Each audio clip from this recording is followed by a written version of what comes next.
बारात की वह रात आज भी पूरे गांव को याद है, जब आधी रात को पुराने बस स्टैंड के पास एक लड़की खून से लथपथ हालात में मिली थी। उसके हाथ में सिर्फ एक पुरानी डायरी थी और डायरी के पहले पन्ने पर लिखा था, अगर मैं मर जाऊं तो मेरी कहानी जरूर सुनाना। उस लड़की का नाम था सिया, एक गरीब घर की मासूम लड़की जिसकी आंखों में बड़े सपने थे। गांव वाले कहते थे कि सिया जितनी खूबसूरत थी उसकी किस्मत उतनी ही दर्दनाक थी। उसके पिता शराबी थे, माँ बीमार रहती थी और घर चलाने के लिए सिया दिन रात सिलाई का काम करती थी। लेकिन इतनी परेशानियों के बाद भी उसके चेहरे पर हमेशा मुस्कान रहती थी। फिर भी एक दिन उसकी जिंदगी में आया अरब, शहर का अमीर लड़का। गांव ने नया स्कूल बनवाने आया था। पहली मुलाकात में ही दोनों की आंखों मिली और वहीं से शुरू हुई एक ऐसी प्रेम कहानी जिसे सुनकर आज भी लोग की आंखें भर आती हैं। आरब को सिया की सादगी से प्यार हो गया। वह रोज किसी ना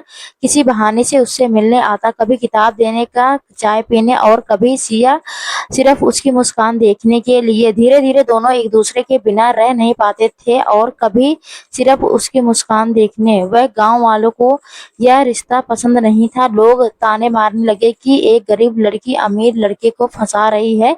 सिया हर रात रोती, लेकिन आरब उसका हाथ पकड़कर कहता, पूरी दुनिया छोड़ सकता हूँ लेकिन तुम्हें नहीं। फिर एक दिन अचानक आरब गायब हो गया, उसका फोन नंबर बंद, घर खाली और कोई पता नहीं कि वह कहाँ चला गया। सिया पागलों की तरह उसे ढूंढती रही। गांव वाले उसका मजाक उड़ाते रहे। किसी ने कहा आरब उसे धोखा देकर भाग गया, किसी ने कहा उसकी शादी शहर में तय हो गई, लेकिन सिया को धोखा देकर भाग गया। किसी ने कहा शादी, विश्वास था कि आरब उसे छोड़कर नहीं जा सकता। दिन बीत गए और सिया हर शाम उसी बस स्टैंड पर जाकर बैठ जाती जहां आरब उससे पहली बार मिला था। उसकी आंखें हर गुजरती बस में आरब को तलाशती थी। फिर एक रात गांव में एक रहस्यमय आदमी आया। उसने सिया को एक लिफाफा दिया और कहा, आरब ने मरने से पहले यह तुम्हें देना को कहा था। सिया के पैरों तले जमीन खिसक गई। कांपते हाथों से उसने लिफाफा खोला। उसमें एक फोटो थी जिसमें आरब अस्पताल के बेड पर पड़ा था। साथ में एक चिट्ठी थी, सिया मुझे कैंसर था, डॉक्टर ने कहा था कि मैं ज्यादा दिन नहीं जी पाऊंगा। मैं नहीं चाहता था कि मेरी मौत के बाद तुम टूट जाओ, इसलिए बिना बताए चला गया। लेकिन सच यह है कि मैंने सिर्फ तुमसे प्यार किया और आखिरी सांस तक करता रहूंगा। यह पढ़ते ही सिया जोर जोर से रोने लगी। पूरी रात वह उसी बस स्टैंड पर बैठी रही, बारिश में भीगती रही और सुबह लोगों ने उसे वही बेहोश पाया। लेकिन असली सस्पेंस तो अभी बाकी था। जब गांव वालों ने सिया की डायरी खोली तो उसकी आखिरी पन्ने पर लिखा था, आरब गया नहीं था, आज वह भी मेरे साथ है, क्योंकि सच्चा प्यार कभी मरता नहीं। उसके ठीक नीचे एक लाइन लिखी थी, जब यह कहानी दुनिया सुनेगी तब शायद कोई किसी सच्चे प्यार का मजाक नहीं उड़ाएगा। कहते हैं उस रात के बाद हर बारात में बस स्टैंड के पास एक लड़की दिखाई देती है, सफेद कपड़ों में, हाथ में वही पुरानी डायरी लिए, और दूर दही से एक लड़के की आवाज आती है, सिया मैं आ गया। जो लोग उसे आवाज को सुनते हैं उनकी आंखों में अपने आप आंसू निकल जाते हैं, क्योंकि कुछ प्रेम कहानियां खत्म नहीं होती, सिर्फ दर्द बनकर लोगों के दिल में जिंदा रह जाती है।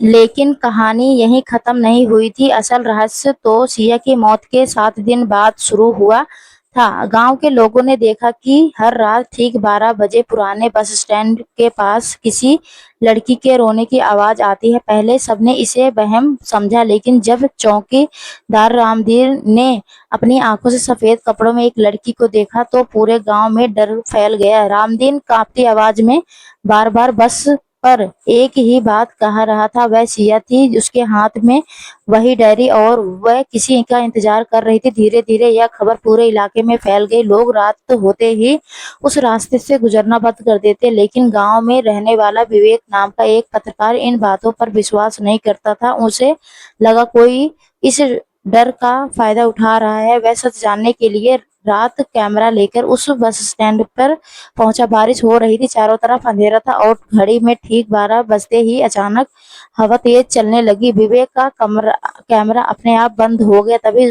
दूर से पायल की आवाज सुनाई दी, छन छन छन। विवेक डरते हुए पीछे देखा, सफेद कपड़ों में एक लड़की धीरे धीरे उसकी तरफ बढ़ रही थी। उसके बाल चेहरे पर बिखरे थे, हाथ में वही पुरानी डायरी थी और आंखों में आंसू बह रहे थे। विवेक की सांसें रुक गई क्योंकि वह बिल्कुल सिया जैसी दिख रही थी। अचानक वह लड़की बस स्टैंड के पीछे वाले पुराने खंडर की तरफ मुड़ गई। डर के बावजूद विवेक उसके पीछे गया और जैसे ही उसने खंडर का दरवाजा खोला, उसकी आंखें फटी की फटी रह गई। अंदर दीवार पर सिया की तस्वीर लगी थी, सैकड़ों तस्वीर। कहीं वह इस रही थी कि कहीं रो रही थी और तस्वीर के नीचे लाल रंग से सिर्फ एक लाइन ही लिखी थी, तुम सिर्फ मेरी हो।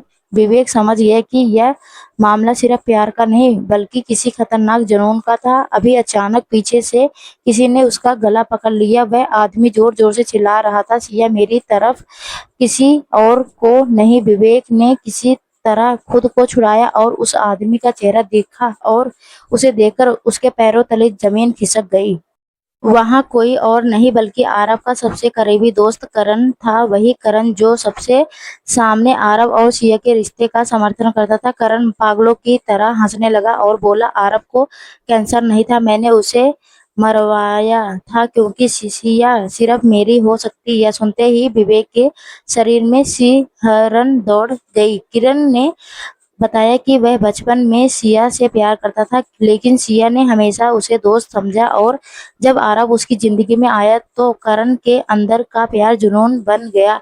एक रात करण ने आरव की गाड़ी के ब्रेक फेल कर दिए और सबको यह झूठ बोल दिया कि आरव बीमारी के मर गया, लेकिन असली झटका अभी बाकी था। करण रोते हुए बोला, मैंने सिया को कभी नहीं मारा, उसने खुद अपनी जान दी क्योंकि उसे सच पता चल गया था। इतना कहते ही अचानक खंडर के अंदर तेज हवा चलने लगी। दीवार पर टंगी सारी तस्वीर अपने आप गिरने लगी और विवेक ने अपनी आंखों से देखा, सामने सिया खड़ी थी। उसकी आंखों में खून के आंसू बह रहे थे और वह सिर्फ एक ही बात बोल रही थी, जिसने प्यार को धोखा बनाया उसका अब अंत बहुत दर्दनाक होगा। अचानक करण जोर जोर से चीखने लगा, जैसे कोई अदृश्य ताकत उसे घसीट रही हो। विवेक डर के मारे वहां से भाग गया। अगले ही गांव वालों के करण की लाश उसी खंडर में मिली और उनकी आंखों डर से पूरी खुली हुई थी।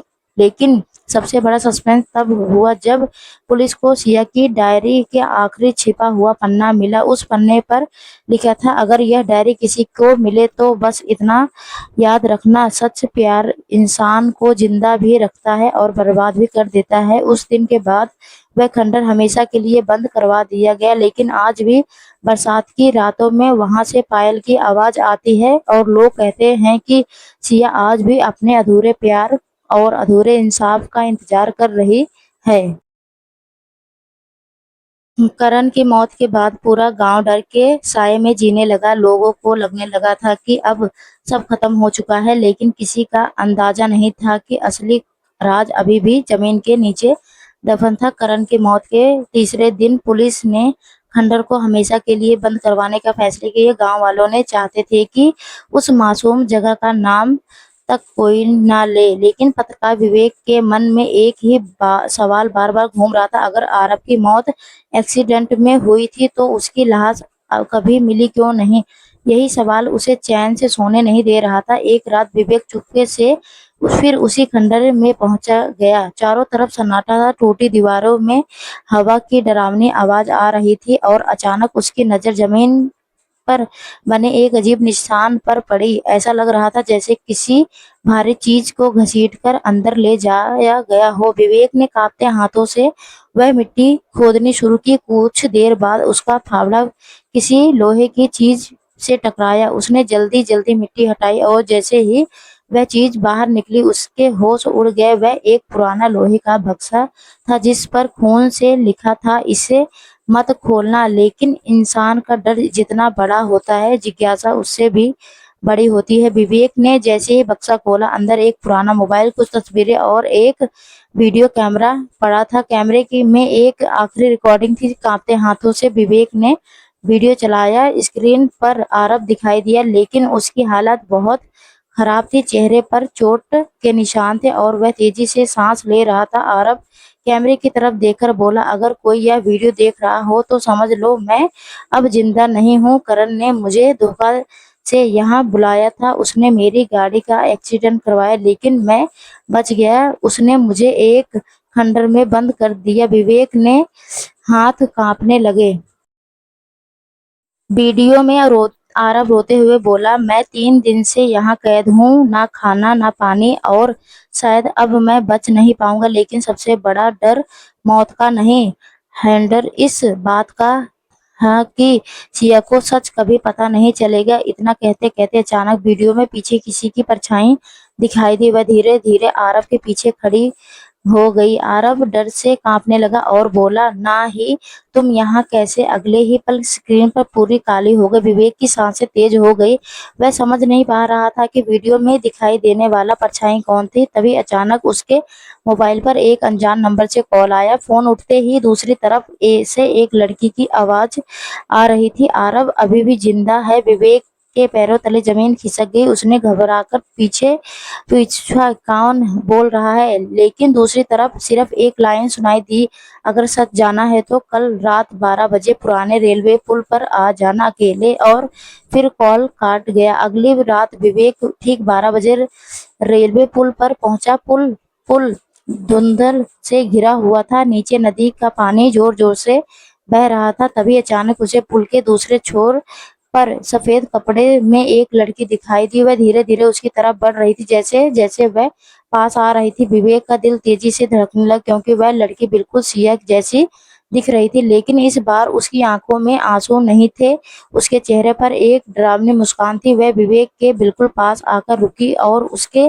कान में धीरे से बोली, जिस तुम मरा हुआ समझ रहे हो, वह आज भी इस गांव में सांस ले रहा है। इतना कहकर वह अचानक पुल से नीचे नदी में कूद गई। विवेक चीखता हुआ नीचे भागा, लेकिन नदी के किनारे पहुंचकर उसके होश उड़ गए। वहां पानी में सिर्फ एक पुरानी डायरी तैर रही थी और उसके पहले पन्ने पर लिखा था, कहानी अभी खत्म नहीं हुई।